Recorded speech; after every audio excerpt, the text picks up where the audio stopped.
Hello everyone, welcome to our channel. Telangana TET exam 2024 exams అడిగినటువంటి ప్రశ్నలండి, memory based questions. ఈ questions 22 మే 2024 shift 1 shift 2లో నుంచి ఇచ్చినటువంటి క్వశ్చన్స్. మరి ఆల్రెడీ 20th అండ్ 21st జరిగినటువంటి ఎగ్జామ్ క్వశ్చన్ పేపర్ ఏ విధంగా వచ్చింది, అలానే క్వశ్చన్స్ ఎటువంటి టైప్ ఆఫ్ క్వశ్చన్స్ అడిగారు అనేది కూడా మనం ప్రీవియస్ వీడియోలో చూసాము.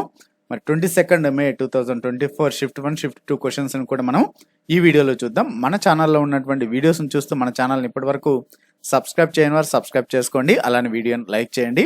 ముందుగా మనము తెలుగు విభాగం నుంచి చూసినట్టయితే వక్తము అంటే అర్థం ఏంటి అని అడిగారు.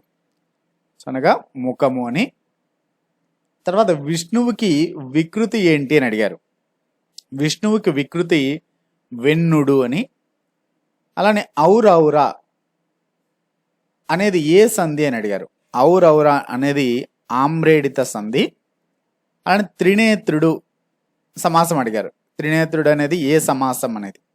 సో త్రినేత్రుడు అనేది బహువ్రీహి సమాసం. త్రి అనగా మూడు అని, నేత్రం అనగా కన్నులు, మూడు నేత్రాలు కలవాడు. సో త్రినేత్రుడు అనేది బహువ్రీహి సమాసము. అలానే కార్యదక్షుడు ఏ సమాసము అని అడిగారు. మరి కార్యదక్షుడు అంటే కార్యమునందు దక్షుడు, అది సప్తమి తత్పురుష సమాసము. నెక్స్ట్ ముక్కంటి ఏ సమాసం అడిగారు. ముక్కంటి, త్రినేత్రుడు అన్ని కూడా బహువ్రీహి సమాసమేవి. సో మూడు కన్నులు కలవాడు ముక్కంటి.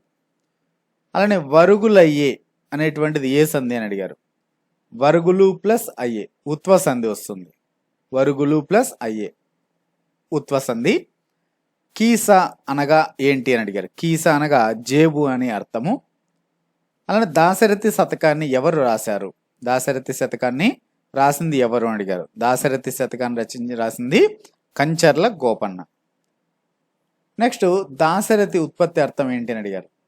సో దాశరథుని కుమారుడు రాముడు.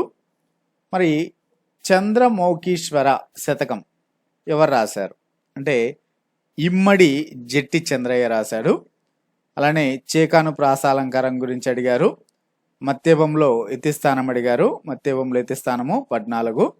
అలానే సుఖము దానికి వ్యతిరేక పదం అడిగారు, దుఃఖము. నెక్స్ట్ సెకండ్ షిఫ్ట్లో అడిగినటువంటి క్వశ్చన్స్ చూసినట్టయితే తెలుగులో అండ పర్యాయ పదాలు అడిగారు. అండకి పర్యాయ పదాలు. అలానే విద్యాలయాన్ని విడదీయమని అడిగారు. విద్యాధనమును సంపాదించవలను ఈ అలంకారం అడిగారు. అలానే పలుకుబడులు భాష కావాలి అని అన్న కవి ఎవరు. ఆ కవి గురించి కవి ఎవరు అని అడిగారు. అలానే గురువు ఉత్పత్తి అర్థం అడిగారు.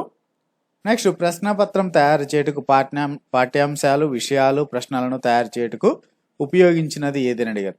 సో బ్లూ ప్రింట్ అండి. ఇంకా టా టా డా డా నా అనే వర్ణాలకు సంబంధించి అడిగారు. అలానే గుమ్మన గారి లక్ష్మీ నరసింహ కవి యొక్క రాగం అడిగారు. గుమ్మన గారి లక్ష్మీ నరసింహ కవి యొక్క రాగం అడిగారు. అలానే నేను కథ రాశాను వాక్యం అడిగారు. నెక్స్ట్ అష్టాదశ పురాణాలను రాసింది ఎవరు అని అడిగారు. ఇంకా మిత్రుడికి నానా అర్థాలు అడిగారు. మృత్యువుకి వికృతి పదం అడిగారు. సత్యానికి వ్యతిరేక పదం అడిగారు. అలానే జూన్ 1977 ఏర్పాటు చేసిన కమిటీ అధ్యక్షులు ఎవరు అని అడిగారు. ఇంకా కందపద్య గణాలు అడిగారు. మరుత్తరాట చరిత్ర రాసిన కవి ఎవరు అని అడిగారు. మరి సైకాలజీ విషయానికి వస్తే మోడర్న్ లింగ్విస్టిక్ గ్రంథ రచయిత ఎవరు అని అడిగారు.